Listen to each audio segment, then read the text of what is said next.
ସମସ୍ତଙ୍କୁ ଆଜିର ଏହି ବିସ୍ତୃତ ଆଲୋଚନାକୁ ସ୍ୱାଗତ। ଆଜି ହେଉଛି ମାର୍ଚ୍ଚ 10, 2026 ଆଉ ଆମ ଟେବୁଲ ଉପରେ ଆଜି ଖବର, ରିପୋର୍ଟ ଆଉ ବହୁତ ଗୁଡ଼ିଏ ଗବେଷଣାର ତଥ୍ୟ ଅଛି କହିଲେ ଚଳେ। ହଁ ବିଲକୁଲ, ଏକାବେଳକେ ଗୋଟେ ବଡ଼ ସ୍ତୂପ ଅଛି ଆଉ ଆମେ ଆଜି ଏହି ଆଲୋଚନାରେ ସେସବୁକୁ ଗୋଟି ଗୋଟି କରି ଖୋଲିବା। ମାନେ ଆମ ପାଖରେ ଥିବା ଉତ୍ସଗୁଡ଼ିକର ଗୋଟିଏ ପଟେ ରହିଛି ମଧ୍ୟପ୍ରାଚ୍ୟରେ ଘନୀଭୂତ ହେଉଥିବା ଯୁଦ୍ଧର ଭୟାବହତା, ଆଉ ଅନ୍ୟପଟେ ଅଛି କ୍ରୀଡ଼ା ଜଗତରେ ଆମର ଏକ ଐତିହାସିକ ବିଜୟ। ଠିକ୍ କହିଲେ।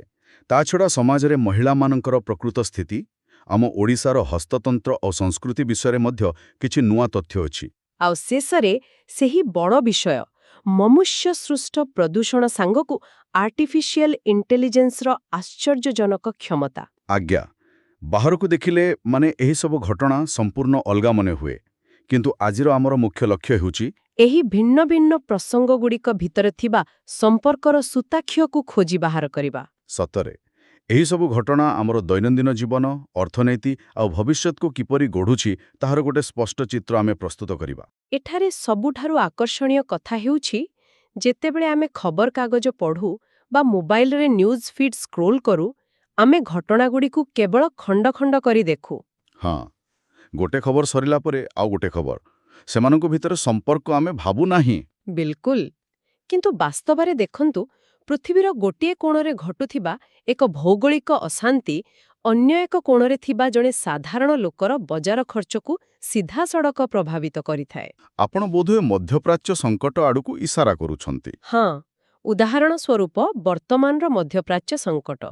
ଇରାନ ଉପରେ ଆମେରିକା ଏବଂ ଇସ୍ରାଏଲର ଆକ୍ରମଣ ପରେ ପରିସ୍ଥିତି କେବଳ ସେହି ସୀମା ଭିତରେ ଆଉ ସୀମିତ ହୋଇ ରହିନାହିଁ। ନା, ଆଦୌ ନୁହେଁ। ଏହାର ପ୍ରଭାବ ସିଧାସଳଖ ବିଶ୍ୱ ଅର୍ଥନୀତି ଉପରେ ପଡ଼ିଲାଣି।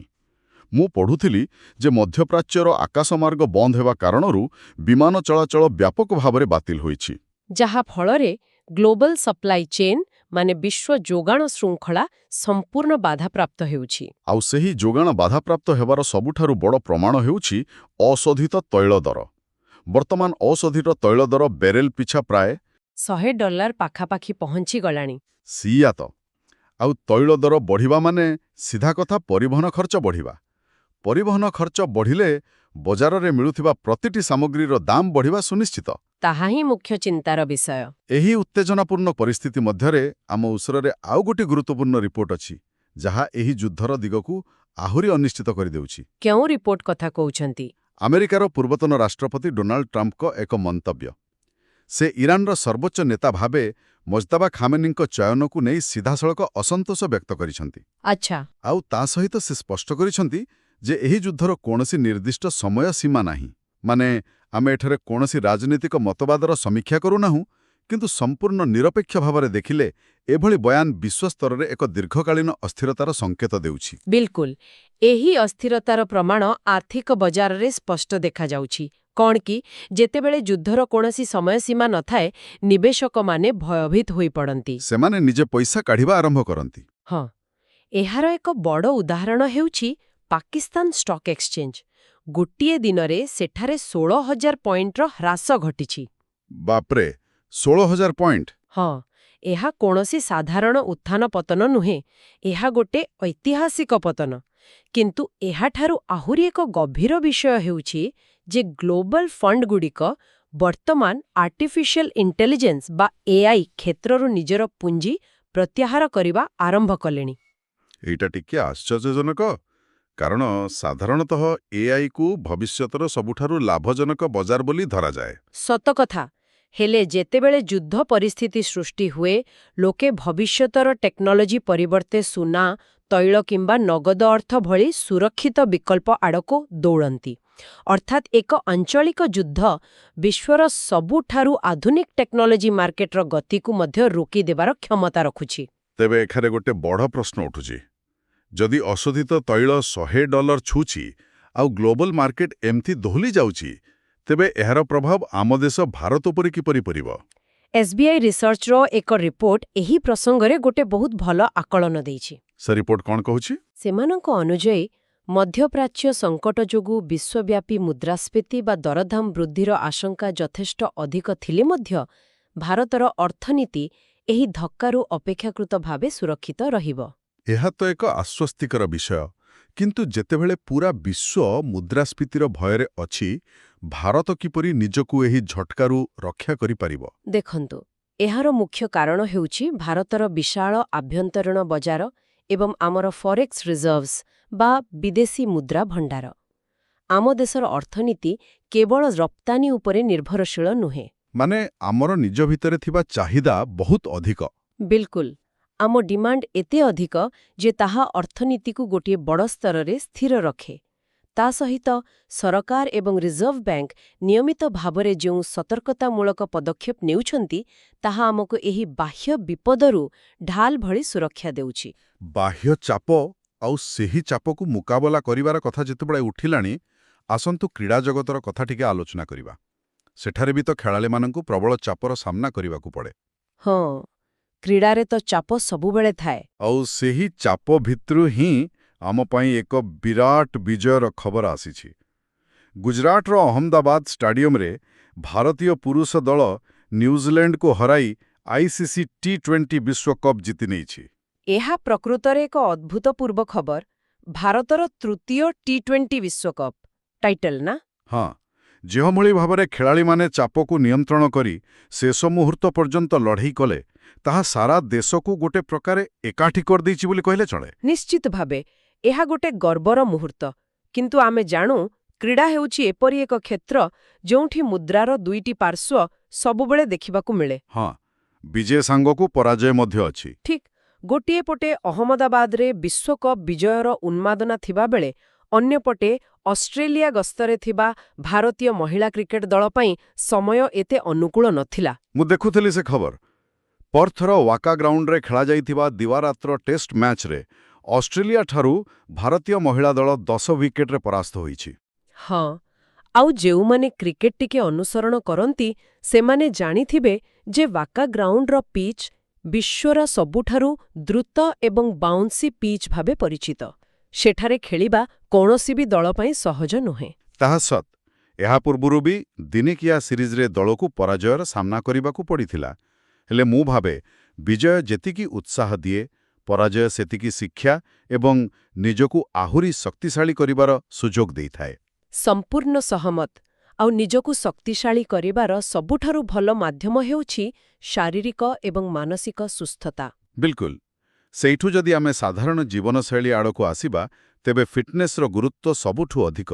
ଆମ ପାଖରେ ଥିବା ତଥ୍ୟରେ ମାର୍ଚ୍ଚ 15ରୁ 17 ତାରିଖ ପର୍ଯ୍ୟନ୍ତ ଓଡ଼ିଶାର ପୁରୀଠାରେ ଆୟୋଜିତ ହେବାକୁ ଥିବା ଫିଟ୍ ଇଣ୍ଡିଆ କାର୍ନିଭାଲ 2026 ବିଷୟରେ ଉଲ୍ଲେଖ ରହିଛି। ଏହା ବୋଧହୁଏ ସ୍ପୋର୍ଟସ୍ ଅଥରିଟି ଅଫ୍ ଇଣ୍ଡିଆ ଆଉ ଓଡ଼ିଶା ସରକାରଙ୍କର ଏକ ମିଳିତ ପ୍ରୟାସ। ହଁ, ଆଉ ସବୁଠାରୁ ରୋଚକ କଥା ହେଲା, ଏହା କୌଣସି ବନ୍ଦ କୋଠରୀ ବା ଷ୍ଟାଡିୟମ ଭିତରେ ନୁହେଁ, ବରଂ ପୁରୀର ଖୋଲା ସମୁଦ୍ର କୂଳରେ ଅନୁଷ୍ଠିତ ହେବ। ବାଃ, ଏହି ସ୍ଥାନ ଚୟନ ପଛରେ ମଧ୍ୟ ଗୋଟେ ବଡ଼ ଉଦ୍ଦେଶ୍ୟ ରହିଛି। ସମୁଦ୍ର କୂଳର ଖୋଲା ପବନ ଆଉ ପ୍ରାକୃତିକ ପରିବେଶ ଭିତରେ ଯୋଗ ଏବଂ ପ୍ରାଣାୟାମ କରିବା ମାନସିକ ଶାନ୍ତି ପାଇଁ ଅତ୍ୟନ୍ତ ଲାଭଦାୟକ। ଆଉ ଖାଲି ସେତିକି ନୁହେଁ, ଏହି କାର୍ନିଭାଲରେ ମଲ୍ଲଖମ୍ବ ଏବଂ ଗୋଟିପୁଆ ନୃତ୍ୟ ଭଳି ପାରମ୍ପରିକ କଳାର ମଧ୍ୟ ପ୍ରଦର୍ଶନ କରାଯିବ। ମଲ୍ଲଖମ୍ବ, ସେଥିରେ ତ ଏକାଗ୍ରତା ଆଉ ଶାରୀରିକ ସନ୍ତୁଳନର ଚରମ ନିଦର୍ଶନ ଦେଖିବାକୁ ମିଳେ। ମାନେ ଏହି ପ୍ରୟାସ କେବଳ ଲୋକଙ୍କୁ ଜିମ୍ ଯିବା ପାଇଁ ପ୍ରୋତ୍ସାହିତ କରୁନାହିଁ, ବରଂ ଆମର ପ୍ରାଚୀନ ସଂସ୍କୃତି ସହିତ ଫିଟନେସ୍କୁ ଯୋଡ଼ିବାର ଏକ ସୁନ୍ଦର ମାଧ୍ୟମ ପାଲଟିଥିଲା। ଏକଦମ ଠିକ୍। ଆଚ୍ଛା, ମହିଳା କ୍ରିକେଟରୁ ଯେତେବେଳେ ଆଲୋଚନା ଆରମ୍ଭ ହୋଇଥିଲା, ଆସନ୍ତୁ ବର୍ତ୍ତମାନ 2026 ମସିହାରେ ସାମଗ୍ରିକ ଭାବେ ସମାଜରେ ମହିଳାମାନଙ୍କର ସ୍ଥିତି କିପରି ଅଛି, ସେହି ତଥ୍ୟ ଉପରେ ଟିକେ ନଜର ପକାଇବା। ହଁ, ନିକଟରେ ଯାଇଥିବା ଆନ୍ତର୍ଜାତୀୟ ମହିଳା ଦିବସରୁ କିଛି ଆଶ୍ଚର୍ଯ୍ୟଜନକ ଆକଳନ ଆମ ସାମ୍ନାରେ ଅଛି। ଆଜ୍ଞା, ପ୍ରଧାନ ବିଚାରପତି ସୂର୍ଯ୍ୟକାନ୍ତ ଏକ ଚିନ୍ତାଜନକ ତଥ୍ୟ ପ୍ରଦାନ କରିଛନ୍ତି। ତାଙ୍କ କହିବା ଅନୁଯାୟୀ ଦେଶର 25ଟି ହାଇକୋର୍ଟରେ ଥିବା ସମଟ 781 ଜଣ ବିଚାରପତିଙ୍କ ମଧ୍ୟରୁ କେବଳ 116 ଜଣ ମହିଳା ଅଛନ୍ତି। ମାତ୍ର 116 ଜଣ, ଅର୍ଥାତ୍ ଏହା ପ୍ରାୟ 15% ପାଖାପାଖି।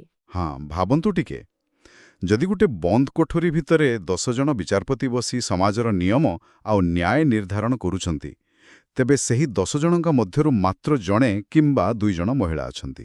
ଯାହାକି ବହୁତ କମ୍। ସମାଜର ଅଧା ଜନସଂଖ୍ୟାକୁ ପ୍ରତିନିଧିତ୍ୱ କରୁଥିବା ମହିଳାଙ୍କ ସ୍ୱର ଆଇନ ବ୍ୟବସ୍ଥାରେ କେତେ କ୍ଷୀଣ, ତାହା ଏଥିରୁ ସ୍ପଷ୍ଟ ଜଣାପଡ଼ୁଛି। ସେହିପରି ଆସୋସିଏସନ୍ ଫର୍ ଡେମୋକ୍ରାଟିକ୍ ରିଫର୍ମସ୍ ବା ADRର ରିପୋର୍ଟ ମଧ୍ୟ ଅଛି।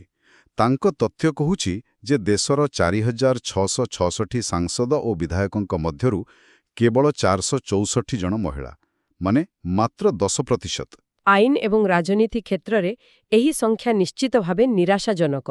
କିନ୍ତୁ ଦେଖନ୍ତୁ, ଆମ ପାଖରେ ଥିବା ଅନ୍ୟ ଏକ ସର୍ଭେ ରିପୋର୍ଟ ଗୋଟେ ଭିନ୍ନ ଚିତ୍ର ପ୍ରଦାନ କରୁଛି। କେଉଁ କ୍ଷେତ୍ରରେ? କର୍ପୋରେଟ୍ ଦୁନିଆରେ, ବିଶେଷକରି FMCG ଏବଂ ଫାର୍ମା ସେକ୍ଟରରେ ମହିଳାମାନେ ବର୍ତ୍ତମାନ CEO ପଦବୀରେ ବହୁଳ ମାତ୍ରାରେ ଦାୟିତ୍ୱ ଗ୍ରହଣ କରୁଛନ୍ତି। ଯେଉଁମାନେ FMCG ବିଷୟରେ ଜାଣିନାହାନ୍ତି, ମୁଁ ଟିକେ ସ୍ପଷ୍ଟ କରିଦେବି।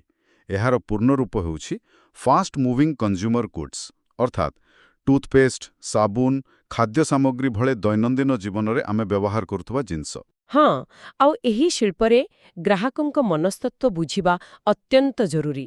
ସର୍ଭେ ଦର୍ଶାଉଛି ଯେ ମହିଳାମାନଙ୍କ ପାଖରେ ଥିବା ସହଜାତ ନେତୃତ୍ୱ କ୍ଷମତା, ସମ୍ବେଦନଶୀଳତା ଏବଂ ଦୀର୍ଘକାଳୀନ ଭିଜନ ସେମାନଙ୍କୁ ଏହି ବ୍ୟବସାୟରେ ସଫଳତାର ଶୀର୍ଷରେ ପହଞ୍ଚାଉଛି। ଅର୍ଥାତ୍ ରାଜନୈତିକ ସ୍ତରରେ ପ୍ରତିନିଧିତ୍ୱ କମ୍ ଥିଲେ ମଧ୍ୟ ଅର୍ଥନୈତିକ ଏବଂ ବାଣିଜ୍ୟିକ ସ୍ତରରେ ସେମାନେ ଏକ ବଡ଼ ପରିବର୍ତ୍ତନ ଆଣୁଛନ୍ତି। ବିଲକୁଲ। ଆଉ ମାନବିକ ଅଧିକାର ଓ ସମାନତାର କଥା ଉଠିଥିବା ବେଳେ ଆମେ ଆଉ ଏକ ଆନ୍ତର୍ଜାତୀୟ ଘଟଣାକୁ ଏଠାଲି ଯୋଡ଼ିପାରିବା। ଆମ ତଥ୍ୟ ଅନୁଯାୟୀ ଭେନେଜୁଏଲାରେ ଏକ ନୂତନ ଆଇନ ପ୍ରଣୟନ ହୋଇଛି, ଯାହା ବଳରେ 621 ଜଣ ରାଜନୈତିକ ବନ୍ଦୀଙ୍କୁ କାରାଗାରରୁ ମୁକ୍ତ କରାଯାଇଛି। 621 ଜଣଙ୍କୁ ଏକା ସାଙ୍ଗରେ ମୁକ୍ତ କରାଗଲା। ଏହା ତ ଏକ ବଡ଼ ଖବର। ହଁ, କୌଣସି ଦେଶରେ ଯେତେବେଳେ ରାଜନୈତିକ ବନ୍ଦୀମାନଙ୍କୁ ଏପରି ମୁକ୍ତ କରାଯାଏ, ତାହା କେବଳ ଆଇନଗତ ପ୍ରକ୍ରିୟା ହୋଇନଥାଏ, ବରଂ ଏହା ସମାଜରେ ନ୍ୟାୟ ଏବଂ ଗଣତାନ୍ତ୍ରିକ ମୂଲ୍ୟବୋଧ ପ୍ରତିଷ୍ଠା ଦିଗରେ ଏକ ବଡ଼ ପଦକ୍ଷେପ ବୋଲି ଧରାଯାଏ। ତାହା ସତ। ସାମାଜିକ ସ୍ଥିତି ଏବଂ ସମାନତା ବିଷୟରେ ଆମେ ଯେତେବେଳେ ଏତେ ଆଲୋଚନା କରୁଛୁ, ଆସନ୍ତୁ ଆମ ନିଜ ମାଟି, ଆମ ଓଡ଼ିଶାର କଳା, ସଂସ୍କୃତି ଏବଂ ତାହା ସହ ଜଡ଼ିତ କିଛି ଘଟଣା ପ୍ରବାହ ଉପରେ ଦୃଷ୍ଟି ପକାଇବା। ଓଡ଼ିଶାର କଳା କହିଲେ ତ ହସ୍ତତନ୍ତ କଥା ପ୍ରଥମେ ଆସିବ। ଏକଦମ। ଓଡ଼ିଶାର ହସ୍ତତନ୍ତ ବା ହ୍ୟାଣ୍ଡଲୁମ୍ କେବଳ ଏକ ବ୍ୟବସାୟ ନୁହେଁ, ଏହା ଆମ ଜଗନ୍ନାଥ ସଂସ୍କୃତିର ଏକ ଅବିଚ୍ଛେଦ୍ୟ ଅଙ୍ଗ। ଆମ ରିପୋର୍ଟ ଅନୁଯାୟୀ ଶ୍ରୀମନ୍ଦିରରେ ମହାପ୍ରଭୁ ଜଗନ୍ନାଥଙ୍କୁ ନିୟମିତ ଭାବରେ ଖଣ୍ଡୁଆ ପାଟ ଏବଂ ଗୀତଗୋବିନ୍ଦ ପାଟ ଲାଗି କରାଯାଏ।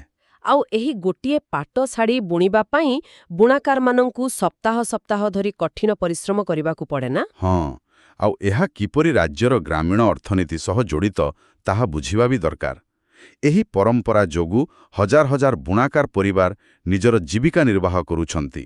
ଧର୍ମ ଏବଂ ଅର୍ଥନୀତି କିପରି ହାତରେ ହାତ ଛନ୍ଦି ଚାଲନ୍ତି, ତାହା ଏହାର ଏକ ଜ୍ୱଳନ୍ତ ଉଦାହରଣ। ଏହାର ଅତୁଳନୀୟ ଅବଦାନ ପାଇଁ ଚରଣ ହେମ୍ବ୍ରମଙ୍କୁ 2026 ମସିହାରେ ସମ୍ମାନଜନକ ପଦ୍ମଶ୍ରୀ ଉପାଧି ପ୍ରଦାନ କରାଯିବା ନେଇ ଘୋଷଣା କରାଯାଇଛି। ବାଃ, ଏହା ତ ବହୁତ ଖୁସିର ଖବର। ସାନ୍ତାଳୀ ସଂସ୍କୃତିର ଏହି ଉତ୍କର୍ଷତା କଥା ଯେତେ ବିଲକୁଲ। ତେବେ ଆଜି ଆମେ ଦୁଇଟି ସମ୍ପୂର୍ଣ୍ଣ ଭିନ୍ନ ଜଗତର ଖବର ଉପରେ କଥା ହେଲେ। ଗୋଟିଏ ପଟେ କ୍ରିକେଟ ମଇଦାନରେ ବିଶ୍ୱସ୍ତରୀୟ ଆଧିପତ୍ୟ, ଆଉ ଅନ୍ୟପଟେ ଓଡ଼ିଶାରେ ଭିତ୍ତିଭୂମି ବିକାଶ ଓ ମହିଳା ସ୍ୱାସ୍ଥ୍ୟ ସୁବିଧା। କିନ୍ତୁ ଶ୍ରୋତାମାନଙ୍କ ପାଇଁ ଏହିସବୁ ତଥ୍ୟର ମୂଳ କଥାଟି କ'ଣ? ଆମେ ଏଥିରୁ ବ୍ୟବହାରିକ ଦୃଷ୍ଟିରୁ କ'ଣ ଶିଖିପାରିବା? ଯଦି ଆମେ ଏହିସବୁ ଘଟଣାକୁ ଗୋଟିଏ ସୂତ୍ରରେ ବାନ୍ଧିବା, ତେବେ ଗୋଟିଏ କଥା ସ୍ପଷ୍ଟ ହେବ ଯେ ସକ୍ରିୟ ଏବଂ ନିର୍ଭୟ ପଦକ୍ଷେପ ନେବାର ମୂଲ୍ୟ କେତେ। ଯେମିତି କ୍ରିକେଟ ଦଳ ପ୍ରମାଣ କଲା ଯେ ଅତୀତର ଲଗାତାର ବିଫଳତା ଆମର ଭବିଷ୍ୟତ ନିର୍ଦ୍ଧାରଣ କରେ ନାହିଁ। ନିଜ ତ୍ରୁଟିରୁ ଶିଖି ଯଦି ଆମେ ଆକ୍ରମଣାତ୍ମକ ମନୋଭାବ ରଖିବା, ତେବେ ଇତିହାସ ବଦଳାଯାଇପାରିବ। ଆଉ ଠିକ୍ ସେହି କଥା ଆମେ ରାଜ୍ୟସ୍ତରୀୟ ଖବରରେ ମଧ୍ୟ ଦେଖିଲୁ। ହଁ, ସହରରେ ସମସ୍ୟା ଆସିବା ପୂର୍ବରୁ 200 କୋଟିର ପାଣ୍ଠି ମଞ୍ଜୁର କରିବା ହେଉ, ବା ମାମାନଙ୍କୁ ସୁଭଦ୍ରା ଯୋଜନା ଓ ଅନ୍ତ୍ରା ଇଞ୍ଜେକ୍ସନ ଜରିଆରେ ସଶକ୍ତ କରିବା ହେଉ, ଏସବୁ ହେଉଛି ଭବିଷ୍ୟତର ବାଧାବିଘ୍ନକୁ ଆଗୁଆ ଦୂର କରିବାର ପ୍ରୟାସ। ପରିସ୍ଥିତି ଉପରେ ନିର୍ଭର ନ କରି ନିଜ ଭାଗ୍ୟର ନିୟନ୍ତ୍ରଣ ନିଜ ହାତକୁ ନେବାଟା ହିଁ ମୂଳ କଥା। ସତରେ, କ୍ରିକେଟ ପିଚ୍ ହେଉ ବା ସାମାଜିକ ଜୀବନ, ସଠିକ୍ ଯୋଜନା ଓ ତାକୁ କାର୍ଯ୍ୟକାରୀ କରିବାର ନିର୍ଭୟତା ହିଁ ସଫଳତା ଆଣିଦିଏ।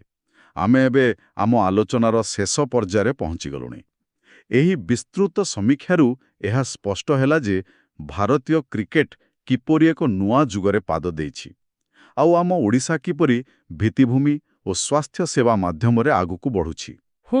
ଆଜିର ଆଲୋଚନା ବହୁତ ଫଳପ୍ରଦ ଥିଲା।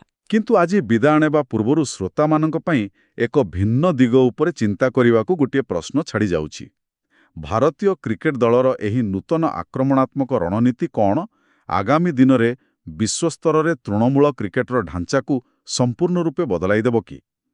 ଆମେ କ'ଣ ଏମିତି ଏକ ସମୟ ଦେଖିବାକୁ ଯାଉଛୁ ଯେଉଁଠି ପିଲାମାନେ ଏକାଡେମୀରେ ଡିଫେନ୍ସ ଛାଡ଼ି କେବଳ ଆକ୍ରମଣ କରିବା ଶିଖିବେ?